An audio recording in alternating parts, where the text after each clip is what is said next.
Hey everybody, it's Dr. Nicole, your master coach and success strategist. Hi, I hope you guys are having a great Tuesday. Wanted to connect with you guys about our part 2 conversation on what is your ask. So if you are not in our community, you know you want to reach us in our Live Like You Matter community on Facebook. Hey, Makibra! You know you want to follow us on Twitter at Ask Dr. Nicole, and you know we want to be your friend. So your Facebook friend on same social media handle, Ask Dr. Nicole. This is our second part of this conversation. Hi, Yolanda K. Hey, Tabitha. This is the second part of our conversation about what is your ask.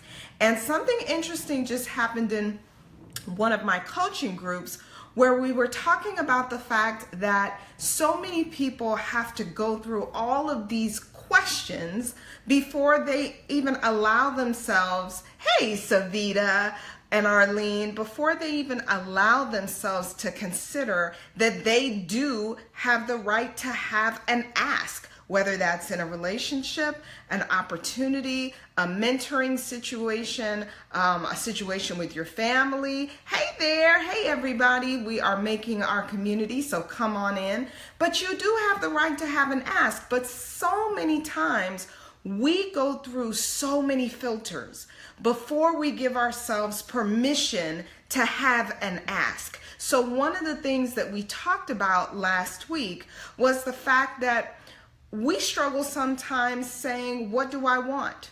What do I need? What do I need to look at to really see this as an opportunity for myself? Hey, Fred, how are you? Maisha, good to see you. So, especially for women, women often go through a real filtering process when it comes to giving ourselves permission to desire what we want to ask for in a situation. So when I put the question out there, what is your ask? Whether you are male or female, what comes to mind for you? Think about a situation right now, a relationship. It may be a relationship with colleagues. It may be something that has to do with your career. It may be a romantic relationship. It could be a family scenario, an opportunity in a new business venture. What is your ask? And are you asking the right questions? So what I wanted to do was give you a couple of questions to put in your back pocket, because I promise you, no matter the goal, no matter what you're striving for in this season of your life, there are a whole lot of cool questions that if you were just to give yourself permission to ask those questions, you'd have a whole lot more answers and you would be more clear on how to move forward quickly and with the greatest amount of ease. Not that everything's easy, but who wants to take the path of least resistance for no good reason? You want to be able to have as much ease as possible in your process, and you want to be directed in the right path so that you make sure you're not reinventing the wheel or you're not wasting a lot of time doing things because you didn't have what was necessary to know the right direction for you and how you should move. Hey, Arlene. So we talked about what do I do? We talked about what is in part 1. We talked about the what and the how. So what am I willing to do was a question that we talked about in part 1, just to give you a little recap. What is it that I need? What do I want? Those were questions in part 1. So if you missed it, go back, check us out, download it, so that you can have a good idea of what we were talking about in part 1 of the ask. But in part 2, let's look at it from this standpoint. This is a hard one, you guys. We'll start in the deep. Who, ... do I need to ask for help? Let's start there.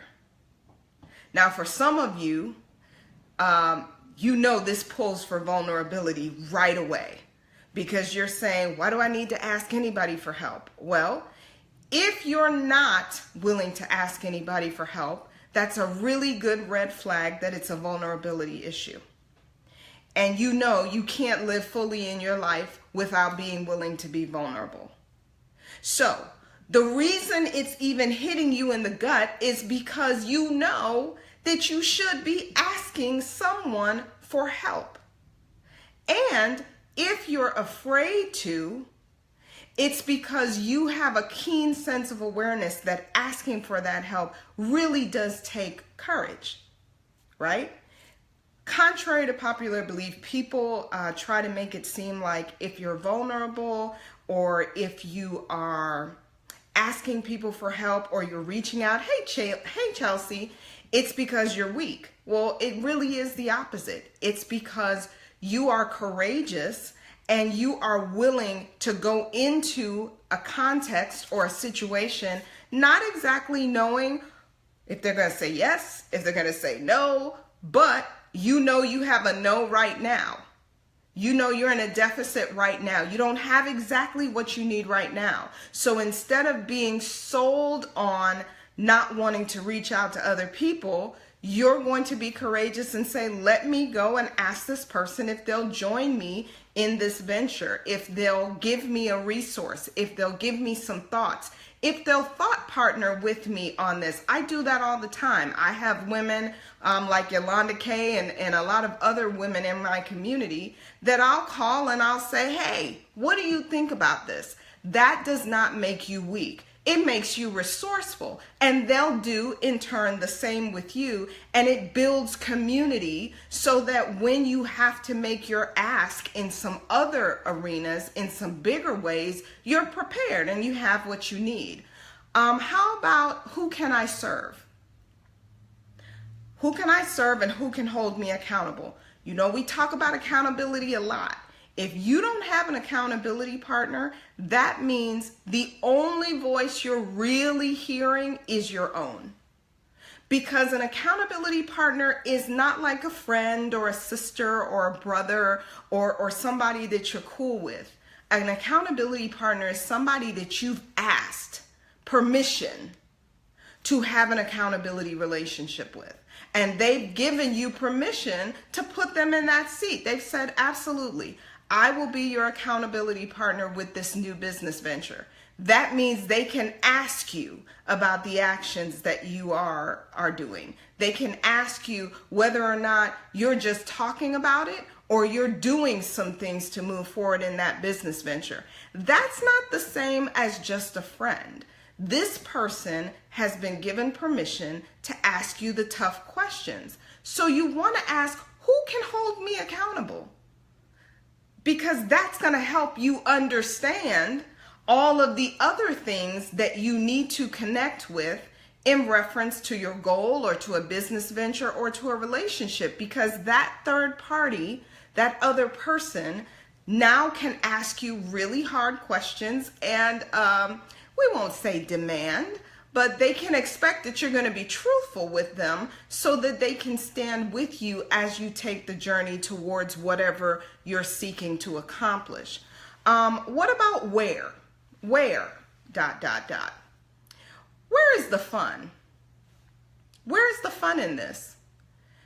I know people are very serious and we've got all these things we're trying to accomplish, but you have to also connect with what gives you energy and really connect with what's fun to you so that in all of these things that you're seeking to accomplish, hey Jody, and all these things that you're seeking to accomplish, you really are full. You are filled and full and ready to go out there and do what needs to be done. So in a lot of these opportunities that come across your desk or come across your path, are you looking at it and saying, where's the fun in this? How about where is God in this? You know, for the believers out there, you know, that's a big question. Where is God in this ask? In this scenario, in this opportunity that has just come across my doorstep? Where can I be of best influence and where can I make a difference? Listen, none of us are the same. Each of us are like a snowflake. There are no two that are exactly alike. So that means whenever we step into a room, We step into a room with the opportunity to influence what's happening and with the opportunity to make a difference. So are you asking the right question as it relates to, can I make a difference in this scenario? How can I make a difference? And how can I best use my influence in this situation? What about, is this wise? Is this ... wise? Is this wisdom? Is this where I should sow seed? Is this where I should spend my time? Is this where I want to utilize my energy? Is this something that I can leverage other opportunities with? You want to look at the possibility that this may not be an authentic fit for you, but you have to be the one to ask that question. Is this authentically me? Is this something I should even be engaged with at all? And is this where I want to best utilize my gifts and my talents? Listen, you guys, part 1 and part 2 of Where Is My Ask is really trying to help you figure out what are those questions that you need to ask, those questions that you need to keep in your back pocket for when situations come up, opportunities come up, and dynamics come up that you need to be fully present in, right? And you need to drive. You need to be in the driver's seat of that situation and opportunity. When you're prepared and you know the right questions to ask, it really does dictate how you move, how fast you move, whether you move alone or with a team, but it dictates your strategy and your plan so that you can best position to win. I hope you take the time to go and look at part 1 and connect part 2 and just jot these questions down, because I promise you, if you look at all of these questions with things right now that are goals for you, it will make a whole lot of difference in how you approach it and how you move forward, what actions you activate, what plan you create, what strategy you really think is going to work, and ultimately what kind of results you get. I hope that blessed you tonight, you guys. Again, this is Dr. Nicole. If you are not a part of our community, I don't know what you're waiting for. You need to reach out to us on all of our social media handles, Ask Dr. Nicole, and we look forward to connecting with you next time.